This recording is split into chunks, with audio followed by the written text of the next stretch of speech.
Hi welcome to Rama Telugu కథలు. ఈరోజు పొడుపు కథ వచ్చేసి ఆడవారు తక్కువగా మాట్లాడే నెల. ఈరోజు కథ పేరు నిజమైన బహుమతి.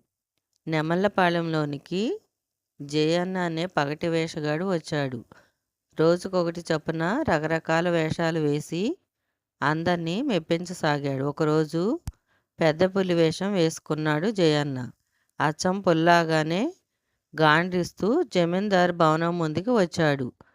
జమీందారు కొడుకు పవన్ చాలా భయపడిపోయాడు.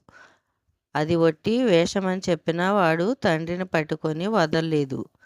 తెల్లవారేసరికి పవన్కు జ్వరం వచ్చింది. పులి వేషాన్ని చూసి దడుచుకోవటం వల్లే జ్వరం వచ్చిందని చాలామంది అన్నారు. జమీందారు వేషగాడిని పిలుచుకురమ్మని పని మనిషిని పంపాడు. ఆ రోజుతో వేషగాడికి మూడింది అనుకున్నారు అందరూ. జమీందారు పంపిన మనిషి